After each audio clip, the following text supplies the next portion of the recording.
Welcome to Cook on Cars. I'm Matt, and today we are with some of the members of PHU. Say hi, guys. Hi. Fantastic. And that's how the entire video is going to go. So let's see what happens.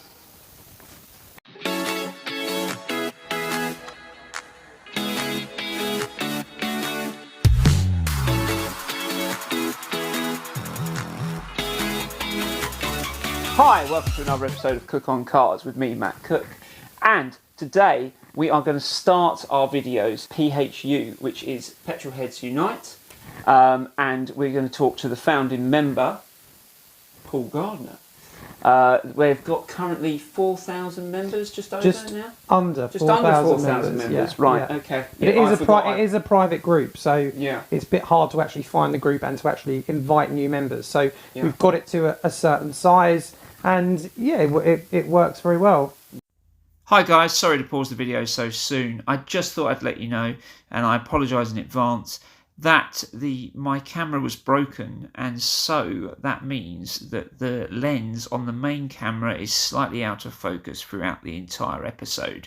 Luckily there's other camera angles that recorded absolutely fine, but I just thought I'd let you know. So apologies if it affects your viewing pleasure. Now back to the show. How long ago did you start?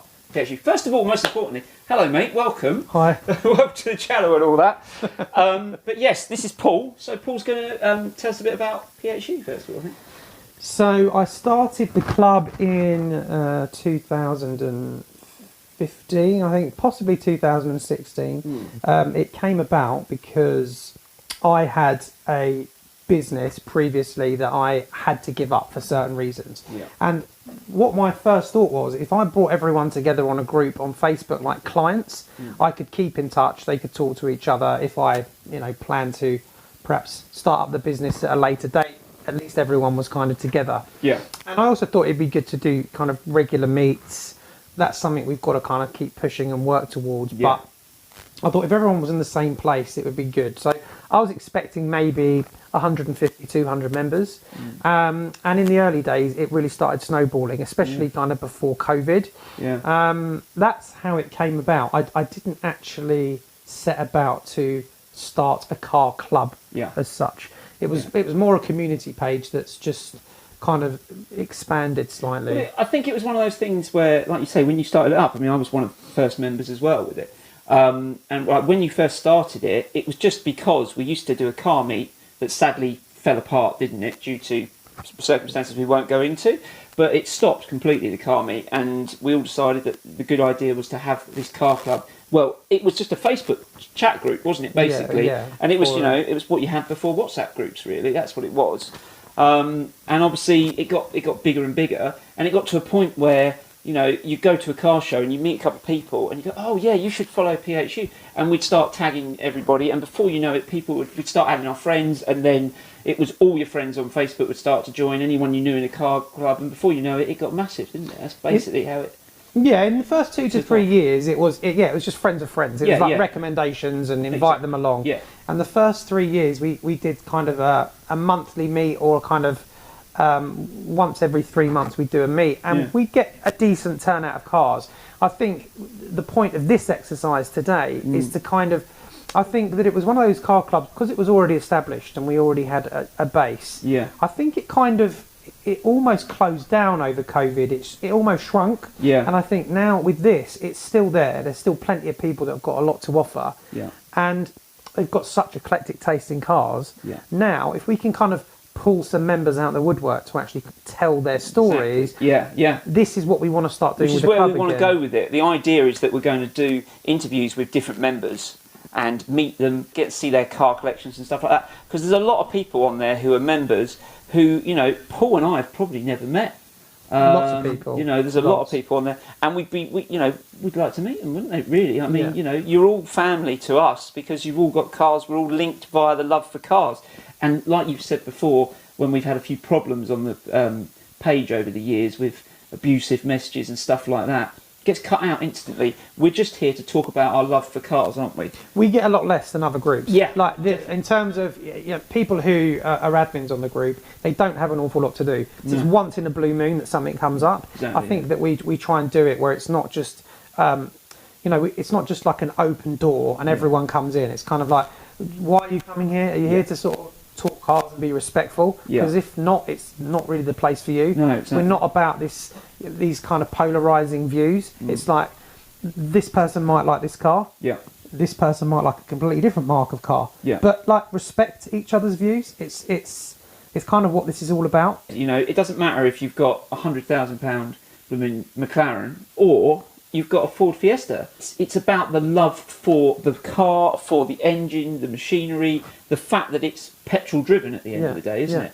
And you know what? It's a little bit more about just respecting each other's views on different cars. Yeah. What I see it as is it's a bit educational. It's like, I was one of these people that I didn't say love a particular mark of car and then it was like, that is all I'm about. Yeah. If someone was over there kind of going, I think that this is good, or you should try this out, I was always the sort of person to go like, maybe I should kind of try that out or find out a little bit more about it. Yeah. So it's kind of coming in with an open mind, with this kind of, not this attitude that mine's the best, mine's the only view. It's like, come in, we love your view, and you know, we'll respect your view, but also listen to this person over here. Exactly. They might have a much cheaper car, but there's a reason why they love it. It might be sentimental, it might be because it's been easy to work on, it might be that it's something they've always aspired to. It doesn't matter, just come along and have a bit of fun. Exactly, and to be honest with you, the more quirky the better, really. I mean, we love some of those cars we've seen. Quirky is what it's all about. Yeah, exactly. I'm definitely one of those people. We spoke about this earlier on. Yeah.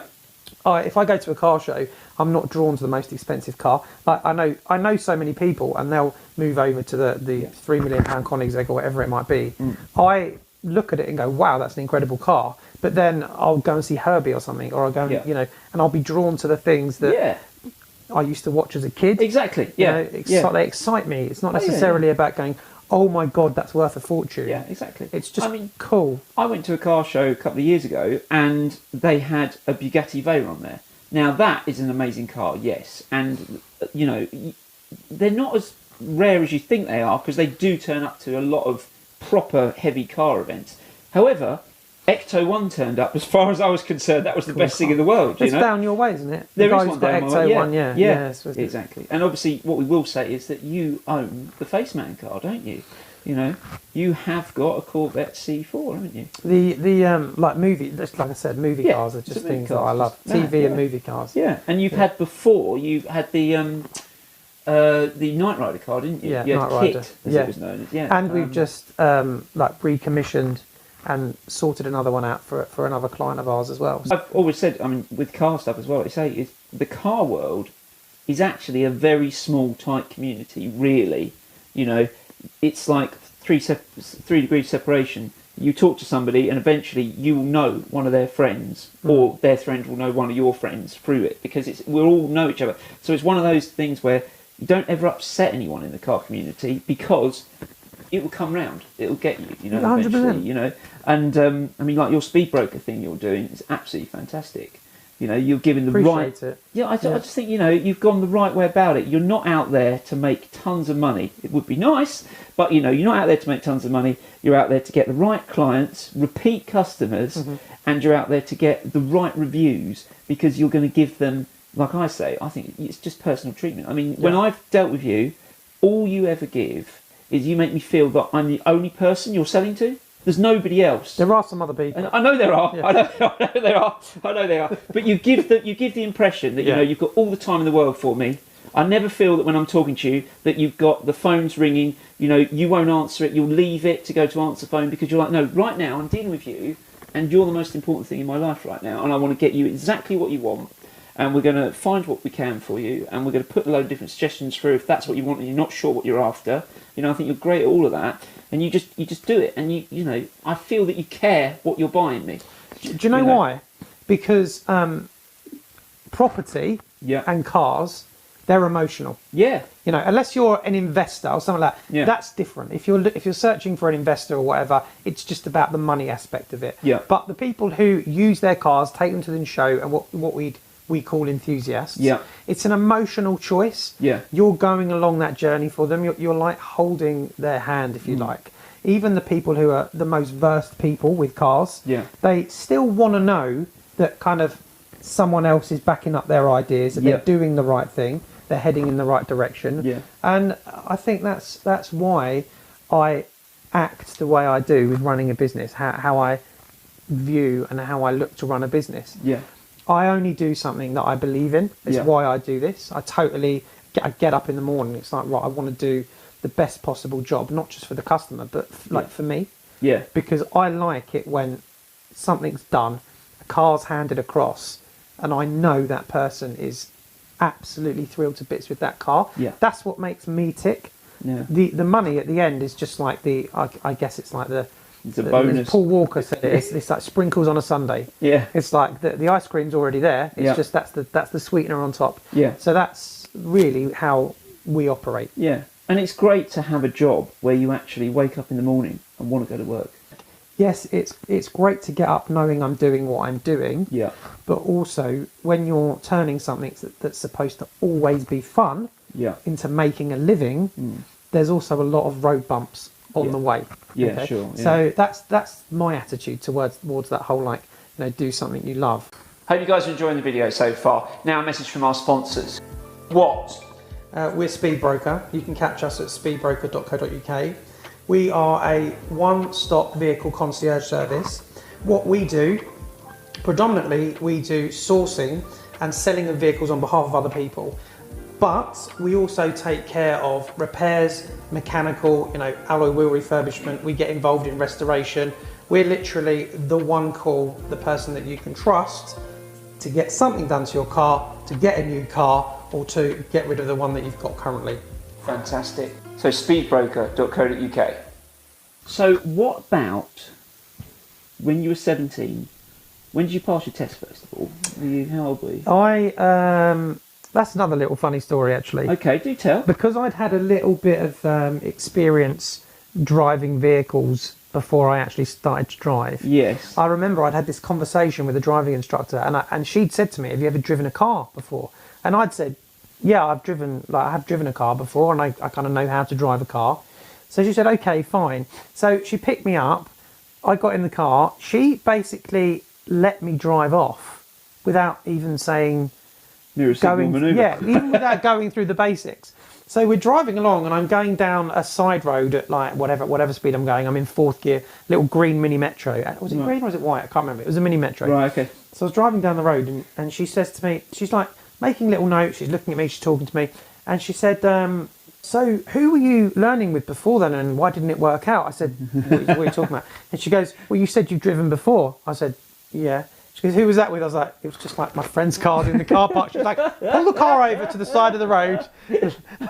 Let's start again, shall we? She thought I'd been driving on the road and she was basically seeing what bad habits I'd picked up, that sort of thing. But I was going along quite happily, driving along. So yeah, she made me stop the car and then we had to go through all the basics again. But I started driving, it was either on my 17th birthday or very, very close to it. Yeah. So you passed your test. Yeah. Right. Obviously, as a car guy, it's the best thing in the world, passing driving test for a car guy, definitely, because you've got access to get anywhere the heck you want. Mm-hmm. You've got somewhere to go that's yours and no one else's, and all that stuff. So you've passed your test. First question is, did you have a car ready to go for when you passed your test? On the drive.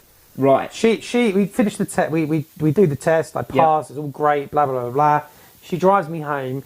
We pull up outside the house, and she says to me, and my car's sitting on the drive. Yeah, facing outwards.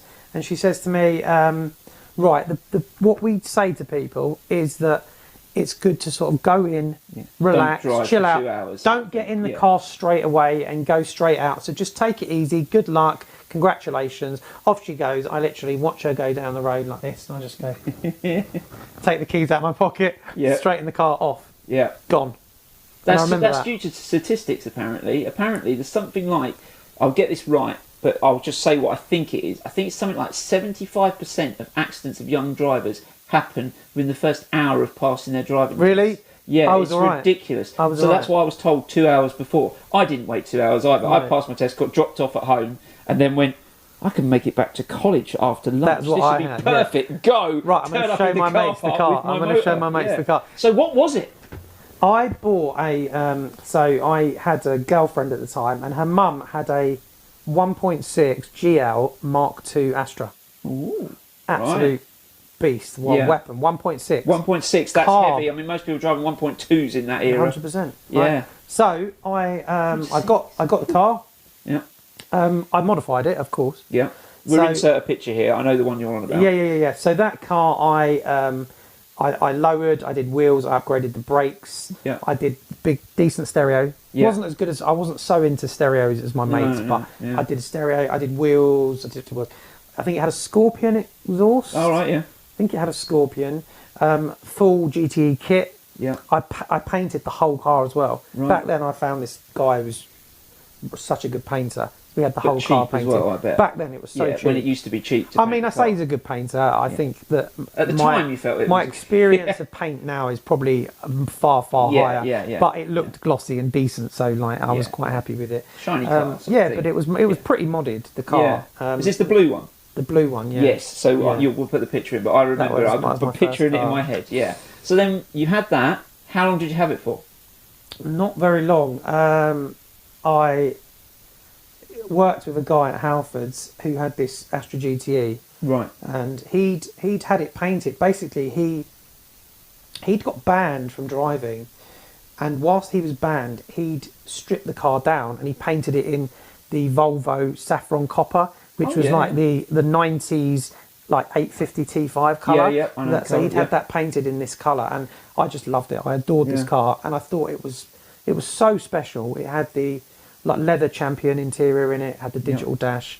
It was such a cool car, and I wanted it. And he decided he wanted to buy a Cosworth, a Sapphire Cosworth. Right, back when they weren't that expensive. And he was selling this car, and I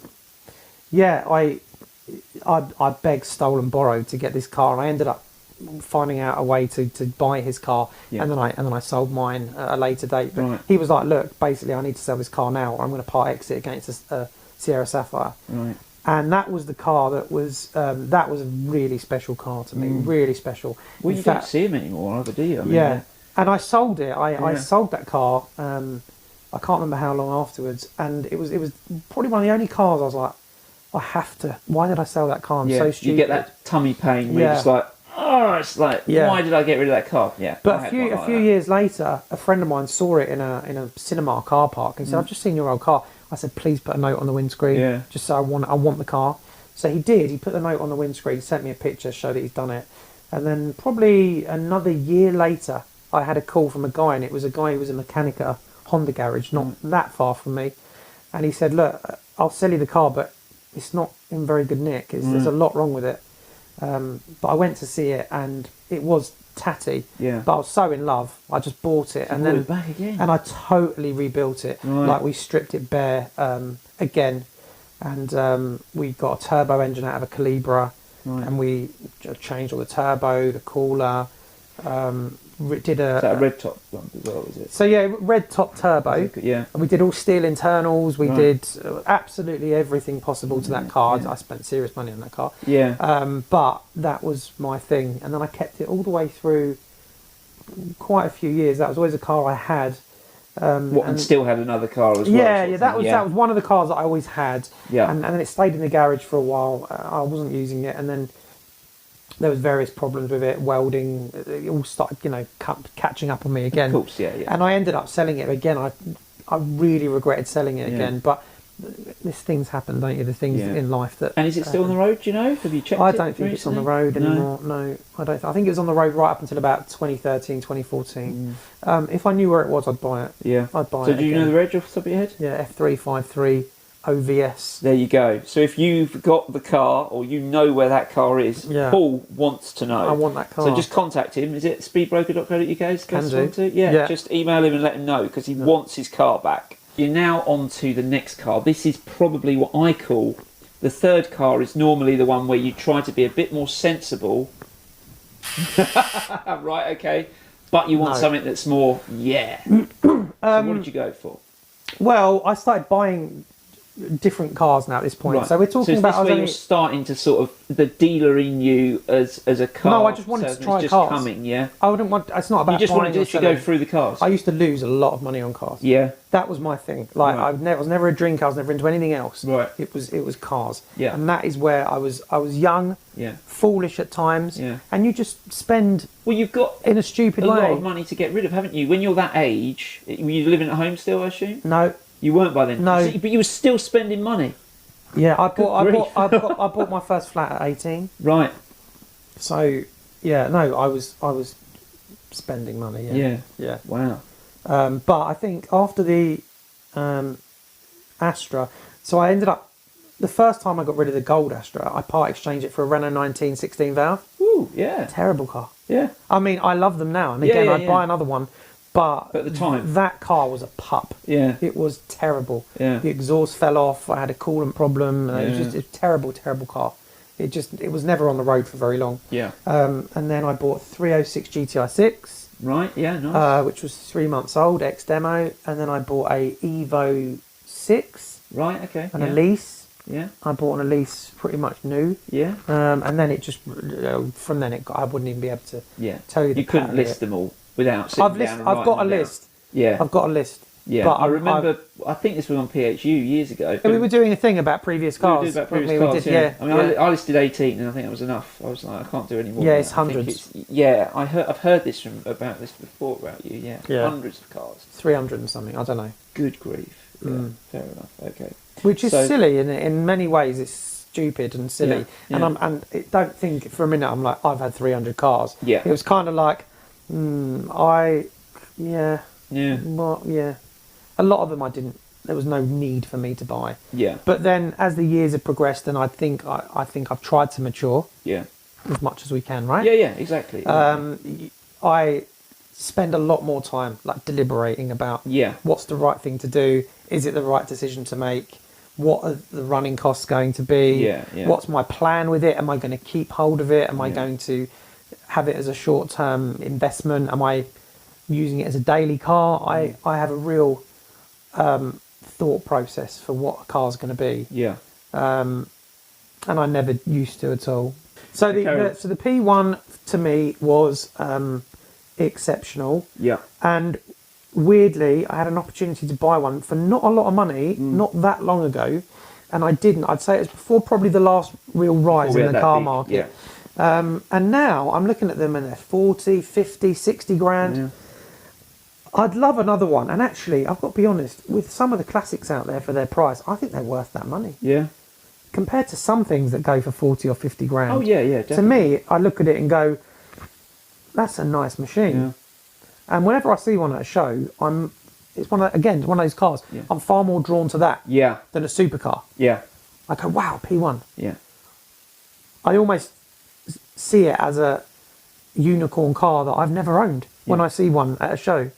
I'm like, oh my God, it's amazing he owns a P1. Yeah. Without me thinking, years gone, I had one. Yeah.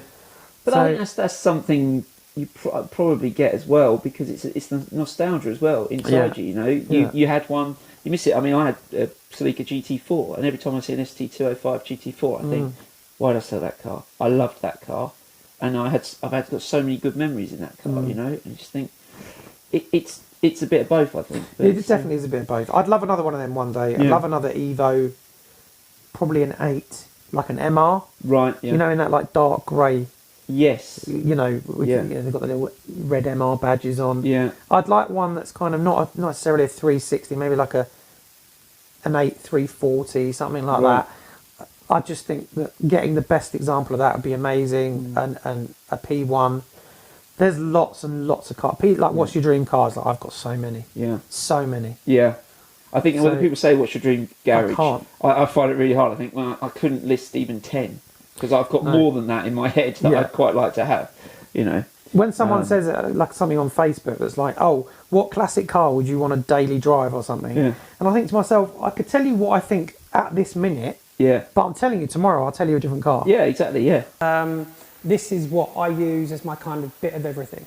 It's mainly used for weekends. I do use it daily sometimes and sort of incorporate it with the business. But to me, this is like the absolute perfect compromise for everything you want. Yeah. Bit of comfort, bit of performance. You can take it 300 miles. You can take it around the track. This does everything, and I absolutely adore this car. And I'm going to say this on camera. This car is staying with me. I'm not selling this car. There you are. You heard it. It's not going. Not for any figure.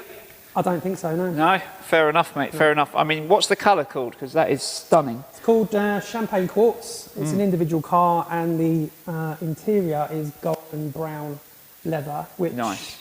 I personally love. Do you know, I'm one of these people, I don't care if other people don't like it. I'm not. I don't take it into, I don't know, Sloane Street and sort of say how many people like my car. I'm not really bothered about that. As long as I get home and look at it and go, wow, that to me is what makes a car enthusiast. Yeah. You do it for yourself. And it's an extension of your own personality. And I think I've got it spot on. I love this car. I can't stop looking at it, like 2 years on. Yeah, I know what you mean. I mean, the front splitter alone is just absolutely stunning. Don't talk about the front splitter. But we won't talk about that. We won't go over anything. I've only put it on for today's shoot. But you should have seen it. As we were coming in, he was basically snow ploughing everything that was in the way of it. About it. It's not good. No, that's coming yes, makes you go a bit funny. Next week, and then when I do another photo shoot, whenever it'll be, I'll put it back on again. I need like a quick release system. Yeah, fantastic, excellent, cool. Right, so with PHU, the plan is obviously that you're going to go back to a monthly meet like you had before COVID hit. Yeah. So where and when are we thinking these meets are going to be? I'm in two minds. I think either we're going to go down a kind of pub meet type thing again. We did a few pub meets. Yeah. Talk to a few of the other venues because there's now a lot of car meet type coffee venues that are happening, or we could speak to people like the great people here at Fratelli Cars and see if, every now and again they want to do a monthly meet or winter, summer meet. There's a lot I'm toying with, but I think the thing is I don't actually want to do this on my own. I want to invite the members to chuck in ideas, do some regional meets between them. I just think it should flow. But yeah, any ideas, comment or get in touch with me and I'd be very happy to hear them. Yeah, perfect, excellent. And obviously PHU currently is an invite-only club, isn't it, sort of thing? I think you can find it, or can you not? Can you now find it on Facebook? I'm not sure. Maybe you can't. At Petrol Heads Unite, it might be a private club invite only, but yeah. I don't want to say I'm selective over who we get in there, but as long as people are respectful and just understand that we're all different and we've all got different likes, wants, needs. Yeah. You're more than welcome. And also don't think you have to join if you've got, I don't know, anything. If it's your first car and you've got a Ford Fiesta and you paid a little bit of money for it, but you're really proud of it, join the club, and get involved, because there are people there with small budget cars and very big budget cars, and it's about getting treated the same and feeling like you've got a safe space to come and, talk about your life and cars and things. Yeah. That's it. It's a little bit of a safe space on the internet. And if it's not, we chuck them out. Exactly. No messing in this club. That's it. It's not a place to come and abuse people. It's just not accepted here. So let's talk about the elephant in the room. There's a big, massive sign down the side of your car that says Speedbroker. Is that? Yes, did you not notice it? Hopefully you stuck it there yourself, or at least had someone stick it there rather than it's just turned up overnight. Yeah, yes, do tell us, what is Speedbroker? We've gone through this. Before I'm ready in the morning, I like to drink a nice cup of Costa. For your pleasure.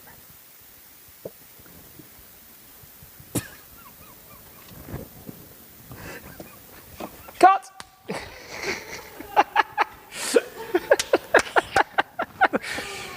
Oh dear. Right, okay. Hang on.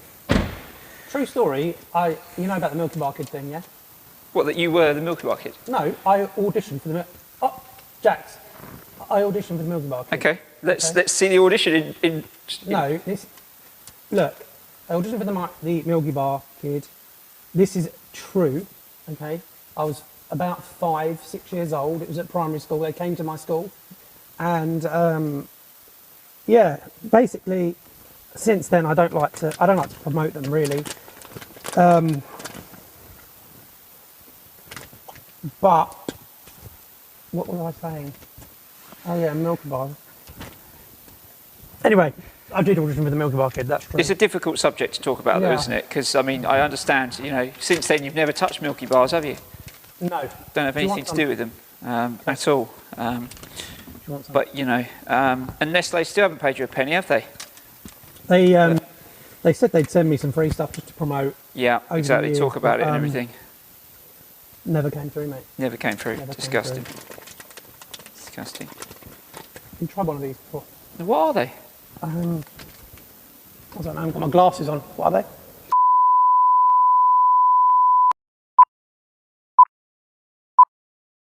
And then our aim is to try and build up kind of like movie and unique cars. That's the next goal, I think, over the next because the coming years. Let's go quickly back to the fact that you had a kit car, didn't you? Basically? Night Rider, yeah. Not a kit car, yeah, but Night kit, Rider, yeah.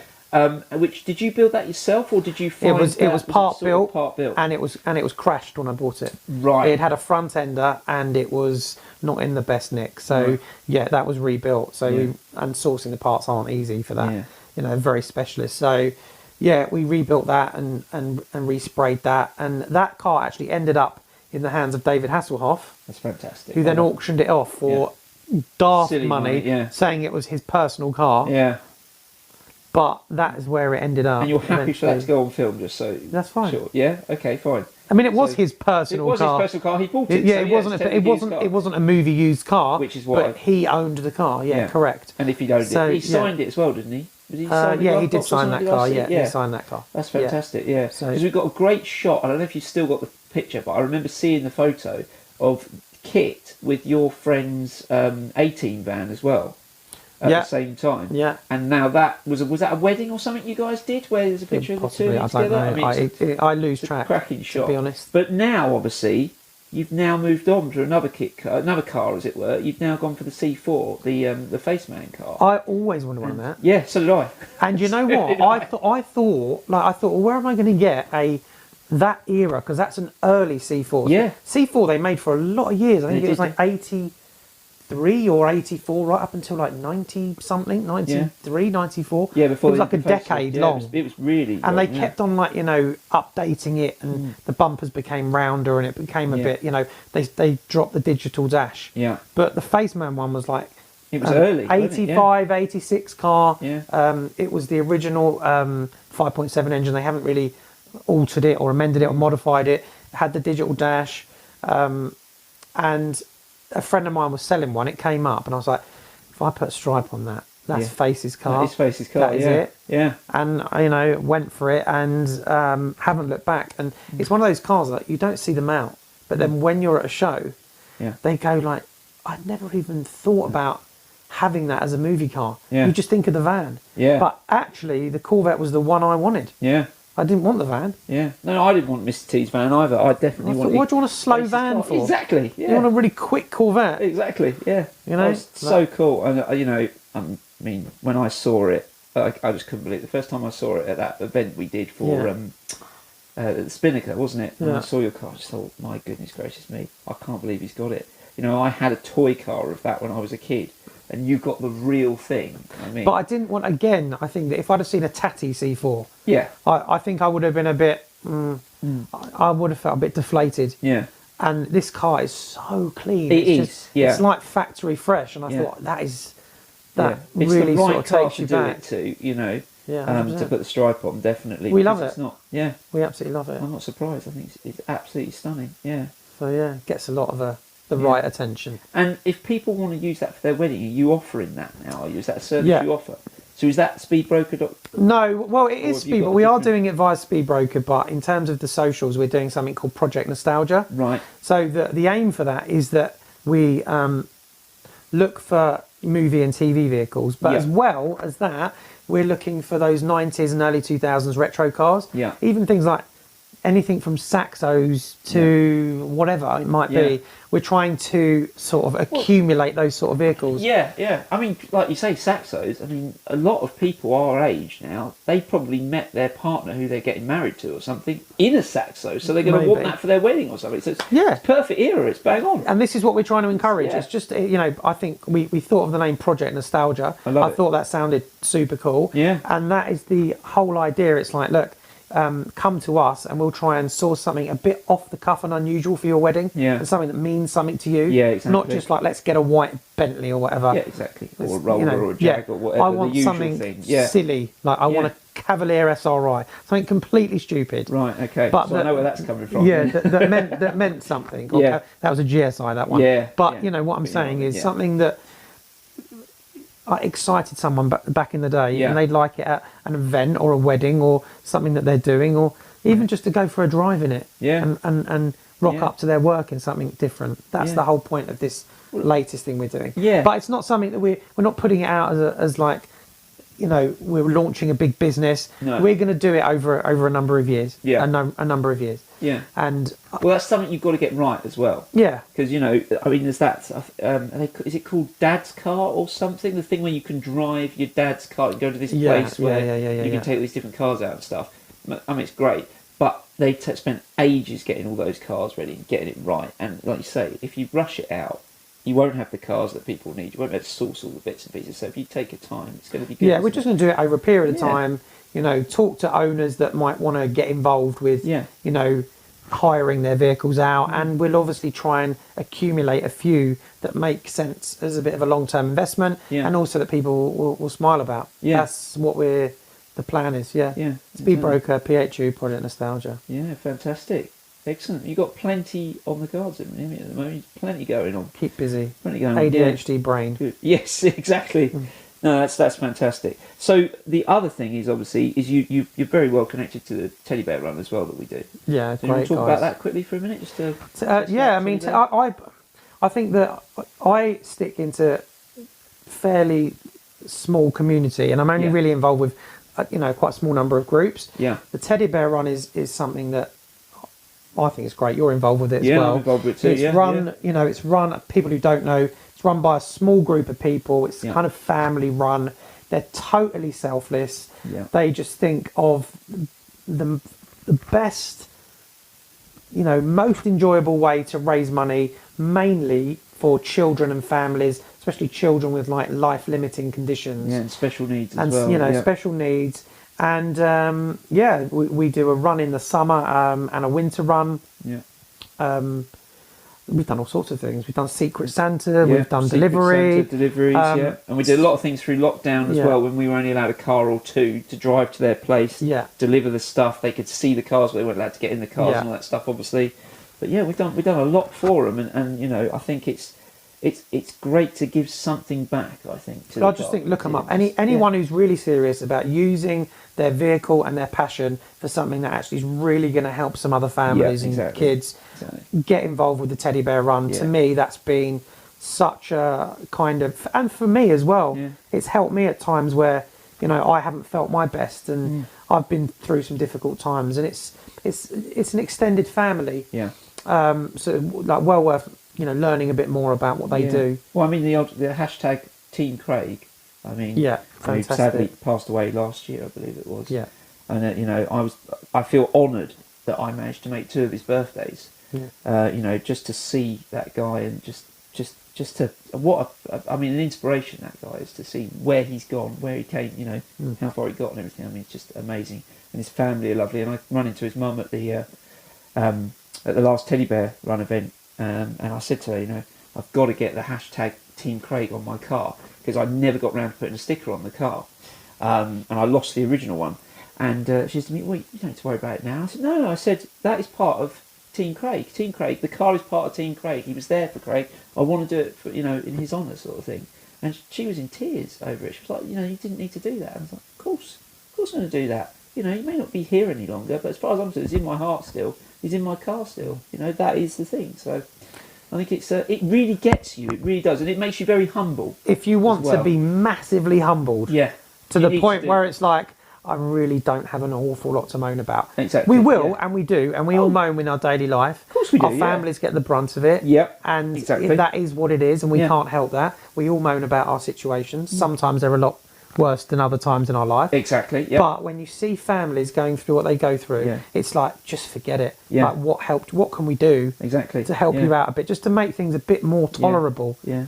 And I think that's the thing is with a lot of charities, you give money to charity, you see an advert and you see what it's doing, but with Teddy Bear Run, you actually see firsthand what you're doing. You know, and a lot of the people we've helped out, they are like extended family to us as well, because, you know, you've done so much for them. They're so pleased. You can't believe how much it has changed their lives and given them memories that they're going to remember forever for events. I mean, there was one at Brands Hatch where they took a load of them around in the cars, didn't they, and stuff. And, you know, Mum said, it's just amazing. Those are the sort of memories that we want to make and keep forever, you know, because, you know, sadly the children won't be there forever.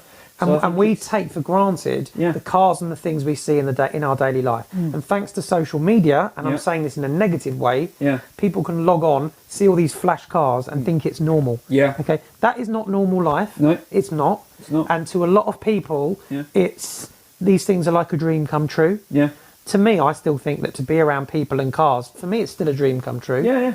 And for families that are going through something, to get that release and to get something that's just takes it away from the hospital appointments and the never-ending like sadness of bad news and difficult times.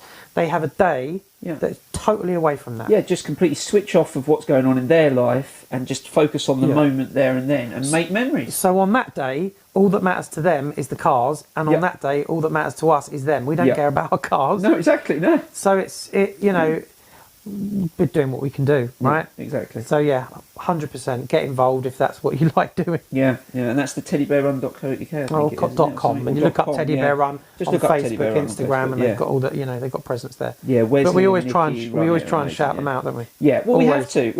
I think you've got to. You know, we need to. They're still a very small charity, and you know they need to be raised up really because they do so much. You know. Okay, Paul, fantastic. Thank you ever so much for your time once again and inviting a load of members down. I really appreciate them all coming. Make sure you like, share and subscribe to, obviously, Cook on Cars. And don't forget to check out Speedbroker's website, which is speedbroker.com. And why not try and... UK. Keep it. We've got it. This is the best. Let's carry on, shall we? Let's try that again. So why not check out speedbroker.co.uk or go.com or go.com? Realise it doesn't work, and then go back to .co.uk. Let's thank the people who have let us have this amazing venue for today, and that is Fratelli. And we have to say thank you. Moving on to the Lamborghini, it was really my wife that, out of COVID, long discussion about only live once. You know, you've got to enjoy life while you can. Yeah, exactly. So decided to pull the wedding fund together for my daughter. Perfect. It's your car, so you own it. It's your baby. Right.